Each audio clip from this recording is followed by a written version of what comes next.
Salut à tous, alors c'est Frédéric de la Vie. Alors ce soir, je voulais vous faire une petite vidéo courte pour vous lire un texte sur les traîtres et la trahison, texte philosophique qui j'espère vous fera réfléchir sur le monde, sur la vie et sur les relations énergétiques qui relient les hommes entre eux et qui font et défont les civilisations. Ce texte s'appelle Trahison. Si la trahison est aussi présente et accompagne l'humanité dans son développement sans jamais être endiguée, c'est qu'elle est bien souvent aussi efficace que l'association entre individus dans la quête énergétique et la recherche d'un partenaire sexuel pour transmettre la vie et ses gènes. Si l'association, basée sur les liens d'amitié, les liens familiaux, où la parole donnée optimise la récupération énergétique individuelle, la trahison a le mérite de réduire la dépense énergétique de l'individu en réduisant les distances pour récupérer de l'énergie ou séduire un partenaire pour se reproduire. En effet, comme on ne trahit que ses proches, la trahison ayant généralement pour finalité d'optimiser les chances de survie et de se reproduire de l'individu qui trahit, le fait de trahir ses amis, les membres de sa famille ou ses associés, évite au traître de dépenser cette énergie si précieuse et du temps lui-même énergivore dans une quête énergétique et sexuelle lointaine et par ses économies d'optimiser les chances du félon de vivre et transmettre cette vie en limitant les dépenses énergétiques excessives qui pourraient l'affaiblir. Si le traître est un type d'individu récurrent dans toutes les sociétés humaines, il n'en demeure pas moins extrêmement dangereux pour le groupe, car en affaiblissant par le doute qu'il installe sur la valeur de l'amitié, de la famille ou de la parole donnée la cohésion du groupe, il affaiblit celui-ci, rendant la survie des individus qui le composent plus aléatoire.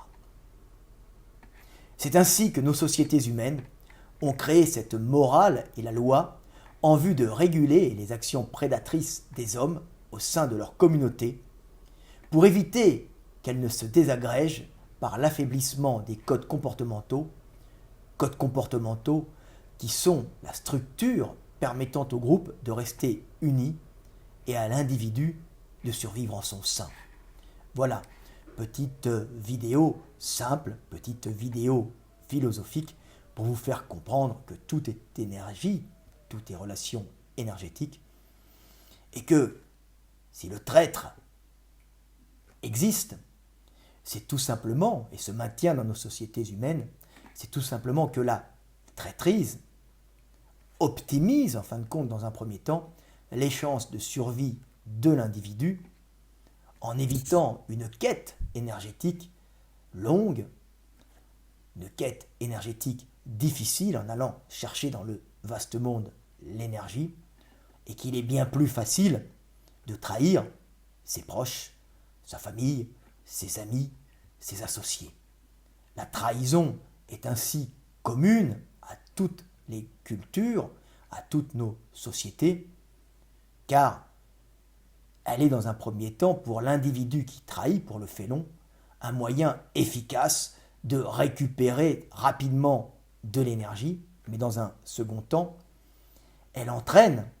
par le mauvais exemple du félon et du traître, comme on peut voir dans le loup de Wall Street,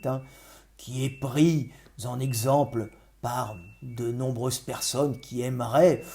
réussir dans la vie et le prennent, à ce moment-là, prennent cet individu abject dont l'histoire a été mise au cinéma comme un exemple, mais ces individus qui sont portés au pinacle, qui sont montrés en exemple comme des réussites, donc comme des personnes ayant cette capacité de transgresser les codes, en vérité sont dans un second temps extrêmement dangereux pour les civilisations, extrêmement dangereux pour les groupes humains, en les affaiblissant par le mauvais exemple qu'ils donnent. Ainsi, une société qui n'aurait plus de valeurs morales, de codes comportementaux, et qui laisserait des individus comme le loup de Wall Street, ou à plus petite échelle, le loup de Chantepie, ces individus sont un véritable cancer pour la société, car par leur mauvais exemple, ils détruisent les sociétés, détruisent les groupes, puisque la parole des hommes, à ce moment-là, n'a plus de valeur, les codes comportementaux sont brisés, la trahison et le vol deviennent des choses communes et la société s'effondre, où les groupes humains sans morale, sans colonne vertébrale, qui sont les lois et les règles, ces sociétés s'effondrent, ou ces sociétés sont remplacées par d'autres sociétés qui viennent les piller, qui viennent les mettre au pas, les pertes morales, la destruction des structures morales et des codes comportementaux dans les sociétés, quand il y a trop de liberté, entraîne à plus ou moins long terme le remplacement de ces peuples par d'autres peuples et par d'autres cultures plus rigoureuses qui viennent avec des lois plus dures remettre de la rigueur pour faire repartir l'économie du pays et pour redonner de la vigueur à ces États qui ont perdu de la morale. Tout ça, c'est des cycles. Et si le traître peut s'enrichir rapidement, il est souvent la cause d'une perte morale globale, si on le conserve, et de l'effondrement des sociétés. Voilà, petite vidéo sur les traîtres que j'exècre, mais que je pardonne, car si l'homme est mauvais, c'est que son chemin de vie et sa génétique l'ont rendu mauvais, et il n'a en général que peu de choix dans la vie, il n'est que la mémoire génétique de sa lignée et son éducation, c'est-à-dire sa confrontation au monde,